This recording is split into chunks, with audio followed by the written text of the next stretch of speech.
안녕하세요. 문득 이런 질문을 던져보면 어떨까요?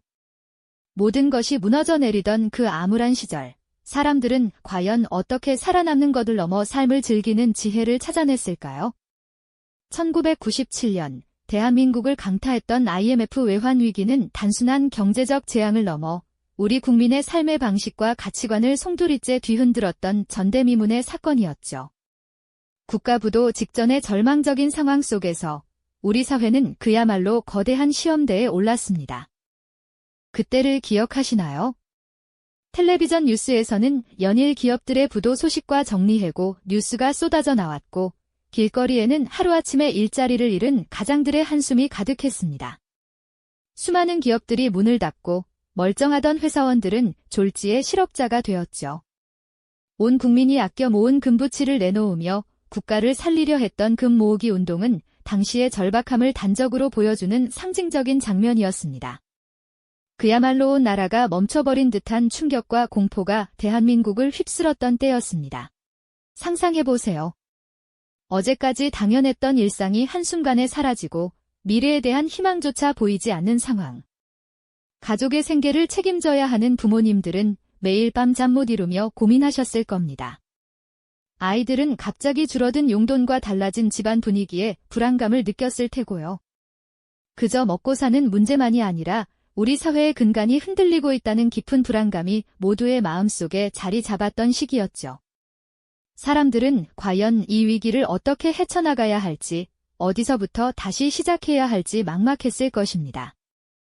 하지만 우리 민족은 언제나 역경 속에서 더욱 빛을 발하는 저력을 보여주곤 했죠. 절망의 그림자가 짙게 드리웠던 그 순간에도 우리 국민은 좌절만을 선택하지 않았습니다. 오히려 이 최악의 상황이 역설적으로 우리에게 특별한 깨달음을 주었다고 할 수 있습니다. 물질적인 풍요와 소비를 미덕으로 여기던 시대에 강제로 멈춤 버튼이 눌리면서 사람들은 돈으로 살 수 없는 가치와 행복을 다시금 돌아보기 시작했으니까요. 이때부터 절약은 단순한 고통이나 인내의 문제가 아니었습니다. 그것은 곧 생존을 위한 필수적인 전략이자 새로운 삶의 방식을 찾아가는 여정의 시작이었죠. 냉장고 속 식재료를 알뜰하게 활용하고 낡은 물건을 고쳐 쓰고 대중교통을 이용하며 작은 돈이라도 아끼는 생활 습관이 몸에 배기 시작했습니다. 하지만 여기서 멈추지 않았다는 것이 중요합니다. 단순히 돈을 아끼는 것을 넘어 사람들은 어떻게 하면 이 궁핍한 상황 속에서도 삶의 즐거움을 잃지 않을 수 있을지 고민하기 시작했습니다. 바로 이 지점에서 IMF 외환위기는 단순한 경제적 불황을 넘어 우리 사회의 특별한 생활의 노하우를 탄생시키는 계기가 되었습니다. 개개인의 절약 정신이 모여 공동체의 지혜로 승화되었고, 물질적 소비를 대체할 수 있는 새로운 형태의 행복과 만족을 찾아 나섰던 것이죠. 돈이 없다고 해서 삶의 기쁨까지 포기할 수는 없지 않겠습니까? 오히려 사람들은 이 제약 속에서 더욱 창의적이고 더욱 인간적인 방법으로 삶을 풍요롭게 만드는 길을 모색하기 시작했습니다. 이러한 변화는 사회 전반에 걸쳐 조용하지만 강력하게 퍼져나갔습니다. 값비싼 문화생활 대신 동네 공원에서의 소박한 나들이를 즐기고 이웃과 함께 낡은 기타를 치며 노래를 부르는 등 작지만 확실한 행복을 찾아 나섰던 것이죠. 이 시기의 생활비 절감은 더 이상 개인의 고통이 아닌 우리 모두가 함께 만들어가는 하나의 지혜이자 삶의 철학으로 자리매김하게 됩니다. 위기 속에서도 결코 희망을 놓지 않았던 우리 국민의 특별한 이야기는 오늘날 우리에게도 많은 것을 시사하고 있습니다. 하지만 우리 국민은 여기서 멈추지 않았죠. 단순히 돈을 아끼는 것을 넘어 이 궁핍한 상황 속에서도 어떻게 하면 삶의 즐거움을 잃지 않을 수 있을지 깊이 고민하기 시작했습니다. 바로 이 지점에서 IMF 외환위기는 단순한 경제적 불황을 넘어 우리 사회의 특별한 생활의 노하우를 탄생시키는 계기가 되었던 겁니다. 개개인의 절약 정신이 모여 공동체의 지혜로 승화되었고, 물질적 소비를 대체할 수 있는 새로운 형태의 행복과 만족을 찾아 나섰던 것이죠. 돈이 없다고 해서 삶의 기쁨까지 포기할 수는 없지 않겠습니까? 오히려 사람들은 이 제약 속에서 더욱 창의적이고 더욱 인간적인 방법으로 삶을 풍요롭게 만드는 길을 모색하기 시작했습니다. 이러한 변화는 사회 전반에 걸쳐 조용하지만 강력하게 퍼져나갔습니다. 값비싼 문화생활 대신 동네 공원에서의 소박한 나들이를 즐기고 이웃과 함께 낡은 기타를 치며 노래를 부르는 등 작지만 확실한 행복을 찾아 나섰던 것이죠. 이 시기의 생활비 절감은 더 이상 개인의 고통이 아닌 우리 모두가 함께 만들어가는 하나의 지혜이자 삶의 철학으로 자리매김하게 됩니다. 위기 속에서도 결코 희망을 놓지 않았던 우리 국민의 특별한 이야기는 오늘날 우리에게도 많은 것을 시사하고 있습니다.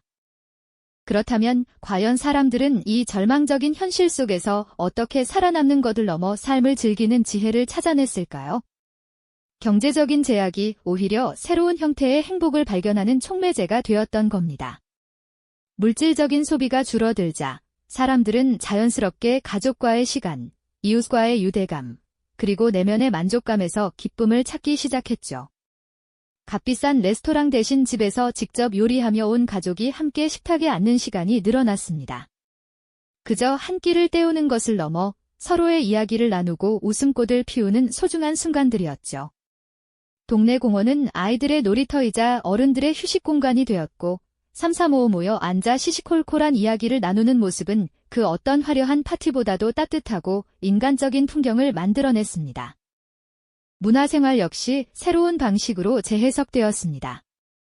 돈을 내고 보는 공연이나 전시회 대신 무료로 즐길 수 있는 도서관은 지식의 보고이자 마음의 안식처가 되었죠. 길거리에서 펼쳐지는 작은 버스킹 공연이나 동네 주민들이 함께 모여 여는 소박한 예술 활동들은 팍팍한 삶의 한 줄기 빛과 같은 즐거움을 선사했습니다. 사람들은 직접 손으로 무언가를 만들고 낡은 물건을 고쳐 쓰고 자연에서 얻은 재료로 새로운 것을 창조하며 자신만의 방식으로 삶을 통제하는 즐거움을 깨달았습니다. 절약은 더 이상 고통스러운 희생이 아니라 삶의 질을 높이고 자아를 실현하는 주체적인 선택이자 공동체적 가치를 실현하는 방식으로 변모했던 것입니다.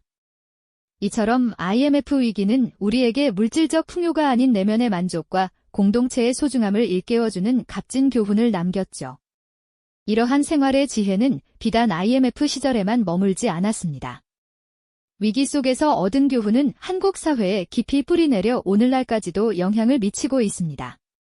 과소비에 대한 경각심, 자원의 소중함, 그리고 공동체적 가치의 중요성은 우리 사회의 중요한 가치로 자리 잡았죠. 요즘 젊은 세대들이 중고 거래 플랫폼을 활발히 이용하고 공유 오피스나 공유 주방 같은 공유 경제 모델에 익숙하며 친환경적인 삶을 지향하는 것 역시 과거 IMF 시절의 지혜와 무관하지 않습니다. 낡은 것을 버리기보다 고쳐 쓰고 함께 나누는 문화는 단순히 경제적인 이유를 넘어선 하나의 라이프 스타일로 진화했습니다. 어쩌면 그 시절의 궁핍이 우리에게 진정으로 소중한 것이 무엇인가를 다시금 생각하게 하는 귀한 시간을 선물했던 것은 아닐까요? 물질적 풍요가 아닌 내면의 만족과 공동체적 유대에서 진정한 행복을 찾을 수 있다는 메시지는 경제적 불확실성이 상존하는 현대 사회를 살아가는 우리에게도 여전히 유효한 삶의 자세와 가치를 제시하고 있습니다. 이처럼 위기 속에서 빛을 발한 한국인의 독특한 지혜는 비단 경제 분야에만 머무르지 않았습니다.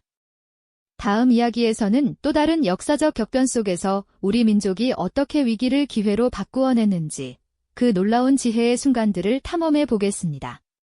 이 영상이 도움이 되셨다면 좋아요와 구독 부탁드립니다. 여러분의 응원이 제게 큰 힘이 됩니다. 다음 영상에서도 더 유용한 정보를 공유하겠습니다. 감사합니다.